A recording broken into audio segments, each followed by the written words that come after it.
The desert was dying into dusk, the last streaks of sunlight bleeding into a sky of fire and dust. The air carried the dry rattle of cicadas, and somewhere far off, a lone coyote sang a hollow note into the emptiness. Cole Dawson leaned against the post of his front porch, a cigar stub fading to ember between his teeth, his boots heavy on the cracked planks. He thought he was alone until the sound reached him, soft, uneven steps dragging through gravel, followed by a voice too faint, too cracked, yet desperate enough to travel through the silence. "I can't live without a man." The words clung to the air like smoke, trembling but insistent. He straightened, his hand brushing the butt of his revolver out of habit. The figure stumbled into view, a girl, hardly more than 20, her dress torn and caked in dust, long black hair tangled into ropes from wind and sweat. Her face was sharp with hunger, her eyes dark pools of grief and stubbornness. Cole's first thought was to turn her away. Strays brought trouble, and trouble never came alone. He had lived long enough to know that every broken soul dragged shadows behind it. But her gaze locked onto his with such raw ferocity it froze him. There was no plea in her tone, no softness, just survival pressing its teeth into every word. He let the silence draw out, forcing her to fill it. She swayed on her feet, then steadied herself, shoulders squared though her body shook.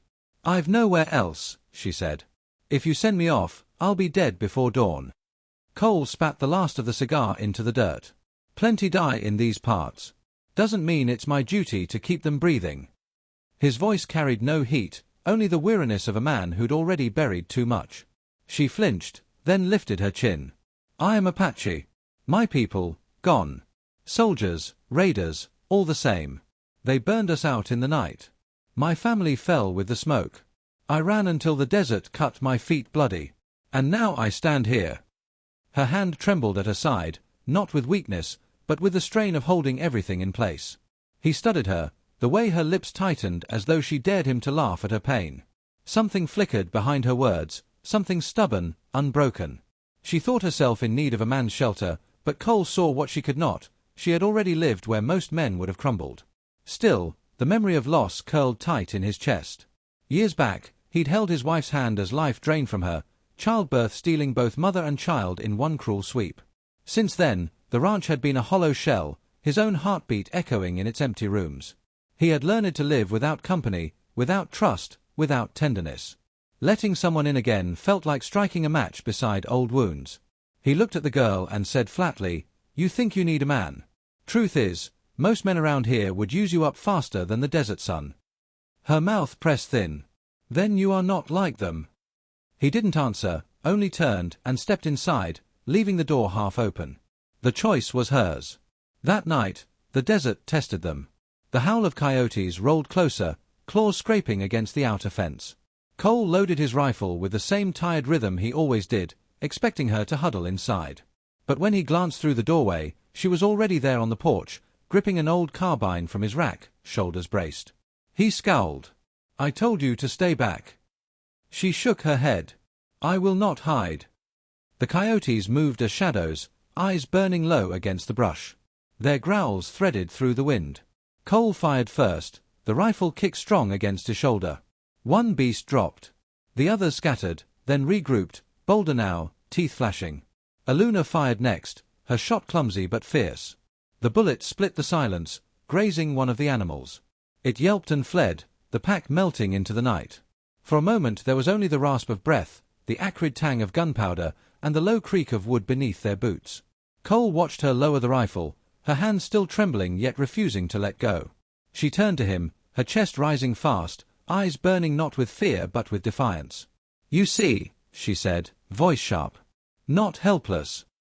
He should have told her it was luck. He should have said her aim would get her killed.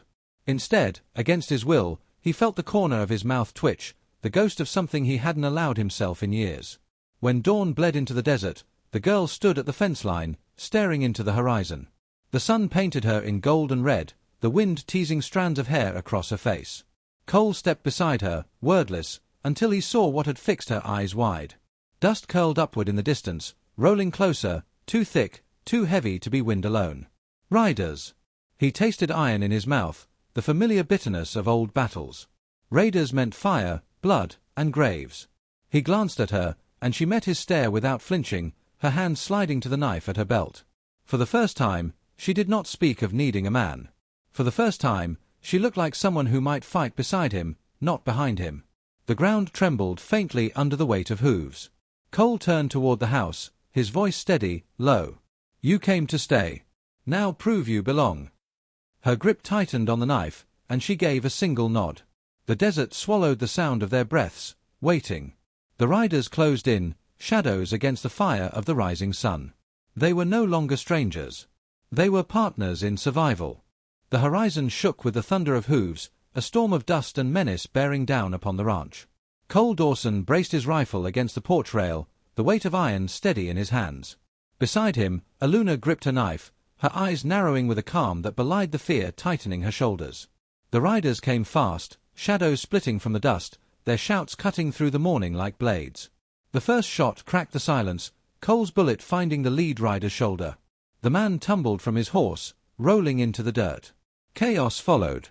Gunfire ripped across the fence, splinters flying. Horses screamed, men cursed, the air shuddering under the violence.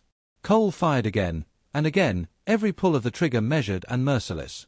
Aluna crouched low, knife glinting, waiting for the moment when distance closed into danger.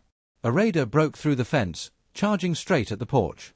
Cole spun, fired, missed. The man was on him in a heartbeat, revolver drawn. Before Cole could aim again, Aluna leapt forward, slashing with a speed born of desperation. Steel tore across flesh, the raider howling as he fell hard against the steps. She stood over him, chest heaving, eyes unflinching as the blood soaked into the dust. Cole's stare caught hers, an unspoken truth passing between them. She was no longer the helpless girl who begged for protection. The fight raged. Bullets struck wood, shattering shutters, gouging the walls. Cole barked at her to reload, tossing her a cartridge box. She fumbled only once before snapping the rifle open, slamming shells into the chamber with surprising steadiness. She rose and fired, the crack echoing across the yard. Another raider reeled backward, clutching his chest. Cole allowed himself a brief nod. The girl was learning fast, too fast. Then came the breach. 3 riders pushed past the corral, charging toward the barn. Cole cursed, sprinted from the porch, his boots pounding hard earth. He fired, dropped one, but the others disappeared behind the barn's shadow. Aluna followed without hesitation, knife ready, her breath ragged but determined. Inside the barn, the fight collapsed into chaos. Dust and hay filled the air, horses panicked in their stalls, hooves kicking wood. A raider lunged at Aluna, his blade flashing. She ducked, drove her knife upward, catching him beneath the ribs. His grunt turned into a gurgle as he fell. Another man seized her arm, twisting, shoving her back against the wall. Her knife clattered away. She struggled, nails raking skin, but his grip was iron. Cole's gunshot ended it, the raider collapsing in a heap. For a moment, the barn echoed with silence except for the frantic snorts of horses. Cole looked at her, saw the blood on her hands, her face pale but defiant. He didn't speak, there was nothing to say. She had crossed a threshold she could never step back from.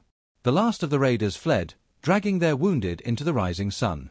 Dust swallowed them, leaving only the dead scattered across the yard. Cole lowered his rifle, shoulders sinking under the weight of survival. The ranch still stood, though scarred. Windows shattered, fences broken, the earth soaked in blood. Aluna walked to the fence line, her steps heavy, her knife dangling loose in her fingers. She stared at the bodies as though counting them, memorizing each face as proof she had endured. Her voice was quiet when it came. "When they burned my people, I ran. I thought I needed a man to keep me alive. But today," she paused, her throat tightening, "today I see I needed only to stop running." Cole watched her, his weathered face unreadable. Yet something inside him shifted, a crack in the stone he had carried for years. She was not a burden. She was not a stray. She was a fighter, scarred but unbroken, her spirit burning as fierce as the desert sun. He holstered his rifle, stepping toward her. "You've got grit," he said simply. "More than most men I've known." Her lips parted, a tremor running through them, though she refused to let tears fall. "Then let me stay. Not because I cannot live without a man, but because we live better when we fight side by side." The words hung in the morning air, heavier than any promise. Cole gave a single nod. For the first time in years, the emptiness of the ranch no longer echoed so loud. The wind carried away the stench of gunpowder, leaving only dust and silence. In that silence, a fragile bond had taken root, one forged not in comfort but in blood and survival. The desert would test them again, it always did. Yet for now, they stood together, not as strangers bound by desperation, but as partners who had bled for the same scrap of earth. The narrator's voice rose as though speaking to more than just the two of them, carried by the vast emptiness of the land. Out here, lives were taken as easily as breath, and nothing promised tomorrow. But sometimes, against all odds, the desert gave back more than it stole. If this story has moved you, don't forget to like, subscribe, and share your thoughts in the comments. Would you have sent her away, or let her stay?